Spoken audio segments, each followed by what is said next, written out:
السلام عليكم. اليوم عندنا هذا الميزان الكهربائي، مثل ما تشوفون.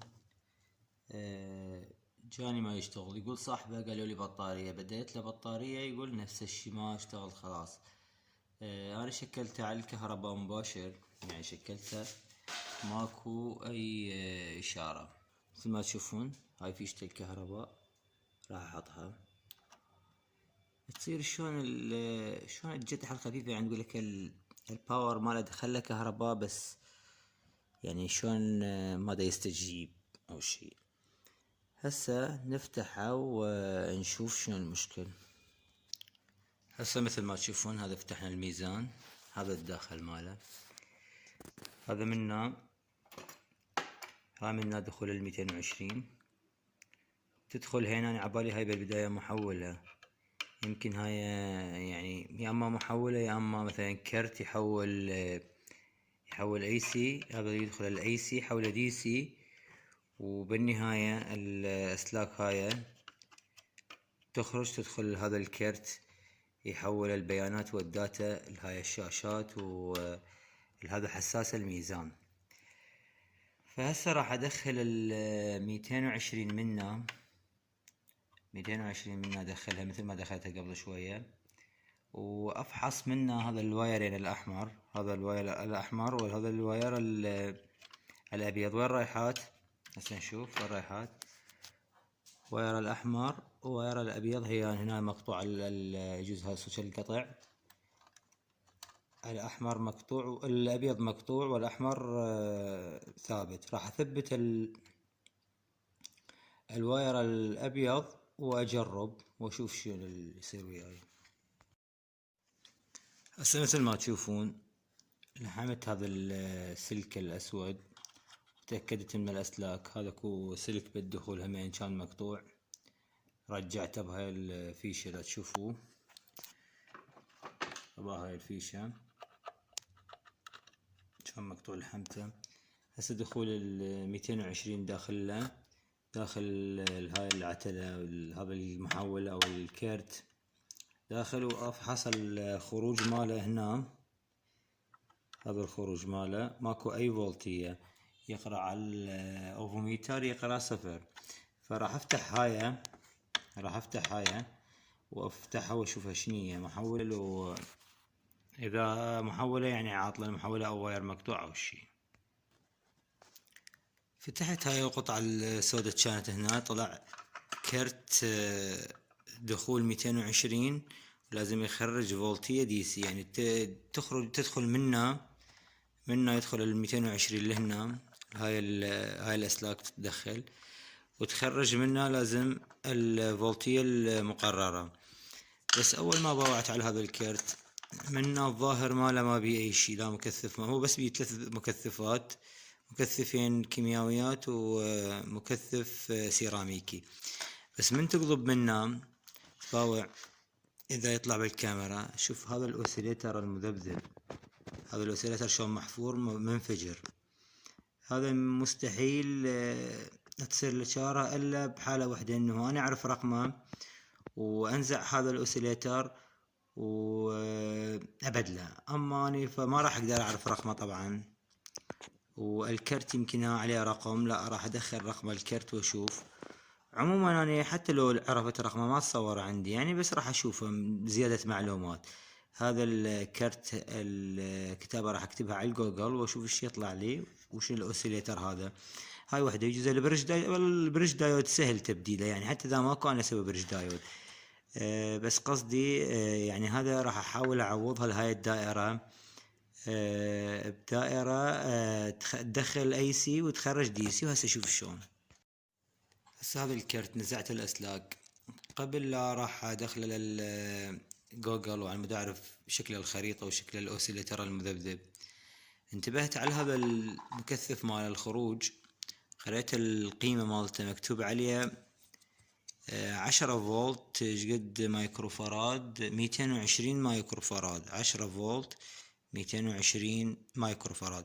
يعني مبدئيا اذا اريد ابدل هذا الكرت بكرت ثاني دخل اي سي ويخرج دي سي، الفولتية يعني ما تزيد عن 6 فولت. هذا 6 فولت لو 7 فولت يخرج، او 8 فولت على المود يدخل هذا الكرت. شلون عرفت؟ هو اكيد يمكن 6 فولت اغلب الظن، لانه هم حاطين لك 10 فولت الاقصى لحد مال المكثف، فما معقول يحطون 10 فولت وهم يريدون ال10 فولت. فهذا المكثف مال 6 فولت، لان هاي البطارية مالته هنا 6 فولت.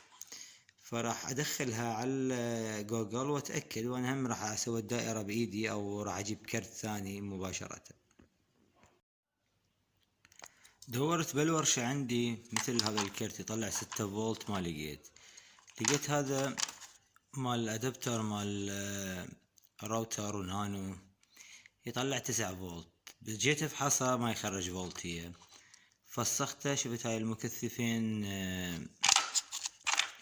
هاي المكثفين منفوخات، راح ابدلهن واتاكد من البريدج دايود، هذين الدايودات الاربعة، واتاكد من القطع، واجرب اشحن الميزان. هذا الميزان اخرج له 9 فولت واشوف. يعني راح اصلح هذا الباور سبلاي الصغير اللي هو ادابتر شاحن، واشده بدل هذا الباور الصغير ونجرب. الادابتر القديم اللي عبالي اشده واصلحه، بالعكس بدلت المكثفات وما اشتغل، طلع الاوسيلتر مالها معاطل. عندي هاي المحولة مال نانو راوتر، استخدمتها شديتها. هسه هاي دخلت له كهرباء منها، والخروج منها خرجت له. هذا الخروج يدخل بعد القلوب رأسا اشتغل. هسه نحاول نشغلها. هاي الدقمة همين تشكل، راح ابدلها يعني تشكل عندي بعشرة، راح اشردها مباشر. اشتغل الميزان مباشرة بعد شكل. هسه طفيناها. هذا الوزن قام يقرا وزن، باعها اصبعي اضغط على الوزن يقرا وزن. وهذا هذا الواير مال البطارية يصير هنا بالاسفل. شوف هنا جو البطارية هاي قاعدة هنا. راح اقعد المحولة هاي واقبضها واشوف لها بكانة رهمة جوا واشده وتنتهي المسألة بما انه اشتغل. وانا ما عندي ذيك المحولة نفسها، ما يضر. محولة هي تدخل اي سي تخرج دي سي، والامبيرية مالتها يعني تقريبا اعلى شوية، مو اقل، على مود نقول يصير عليها ضغط. وراح اخليه يعني على التجربة واشوف.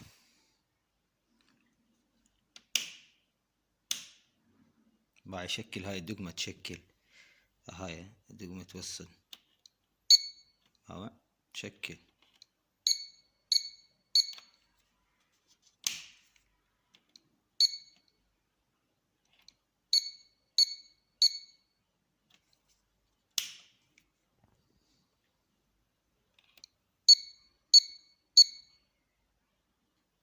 شكلها مباشر تشتغل. هذا المشتغل راح ابدلها، اضطر ابدلها للدقمة. هسه هاي ورا ما بدلت الدقمة، بدلتها. اشوف مباشرة يفصل.